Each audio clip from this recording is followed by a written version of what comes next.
দেশের হারানো গৌরব আর সম্মান ফিরিয়ে আনার প্রত্যয় নিয়ে ২০২০ সালে বিশ্বের সবচেয়ে বড় পরাশক্তি যুক্তরাষ্ট্রের সিংহাসনে অধিষ্ঠিত হন ৭৮ বছর বয়সী জো বাইডেন। সকল ভেদাভেদ ভুলে জাতীয় স্বার্থে ঐক্যের ডাক দেন তিনি। কথা ছিল করোনার ক্ষত সারিয়ে দেশ পুনর্গঠন করবেন বাইডেন, কিন্তু ক্ষমতা শেষে কতটুকু সফল হতে পেরেছেন বিদায়ী এই মার্কিন প্রেসিডেন্ট তা নিয়ে উঠেছে নানা প্রশ্ন। তবে নিজেকে সফল হিসেবে দাবি করেছেন সদ্য বিদায়ী এই প্রেসিডেন্ট।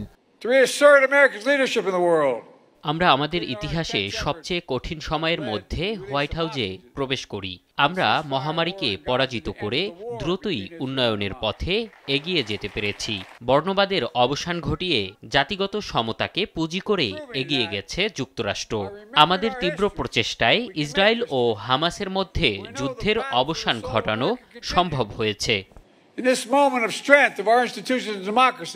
বাইডেন শাসনামলের সবচেয়ে বিব্রতকর বিষয় হিসেবে বিবেচনা করা হয়ে থাকে আফগানিস্তান থেকে সেনা প্রত্যাহারের বিষয়টি। ট্রাম্পের আমলে এ বিষয়ে সিদ্ধান্ত এলেও ২০২১ সালে তা খুবই বিশৃঙ্খলভাবে বাস্তবায়ন করে বাইডেন প্রশাসন।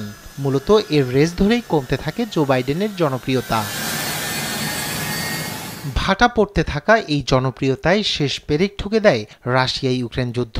বাইডেনের আমলেই নজিরবিহীন সংঘাতে জড়ায় দুই প্রতিবেশী রাশিয়া ইউক্রেন। অস্থিতিশীল হয়ে ওঠে গোটা ইউরোপ। বাইডেন প্রশাসনের ব্যর্থ কূটনীতির কারণে প্রায় ৩ বছরেও শেষ হয়নি সে যুদ্ধ।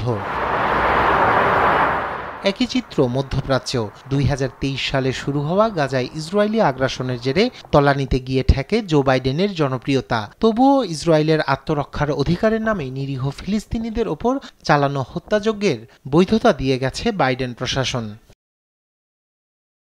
শুধু তাই নয়, বাইডেনের আমলেই আরেক পরাশক্তি চীনের সাথেও দূরত্ব বাড়ে যুক্তরাষ্ট্রের মাটিতে খালিস্তানপন্থী শিখ নেতা হত্যা চেষ্টার ইস্যুতে নয়াদিল্লির সাথেও সম্পর্কের টানাপোড়েন দেখা দেয় ওয়াশিংটনের। সীমান্ত নীতির কারণে গেল ৪ বছরে ব্যাপক সমালোচনার জন্ম দেন জো বাইডেন। শুধু তাই নয়, অর্থনৈতিক খাতেও ব্যর্থতার পরিচয় দিয়েছেন তিনি। রেকর্ড পরিমাণ ছাড়িয়েছে বেকারত্বের হার। যুক্তরাষ্ট্রের অভ্যন্তরীণ নানা ইস্যু, আন্তর্জাতিক পররাষ্ট্রনীতির পাশাপাশি নিজের বয়স সব মিলিয়ে রাষ্ট্রের সর্বোচ্চ পদে অনেকটা মিশ্র অভিজ্ঞতা নিয়ে দায়িত্ব ছাড়ছেন বাইডেন। রায়হান কবির শুভ্র, নিউজ ডেস্ক, দেশ টিভি।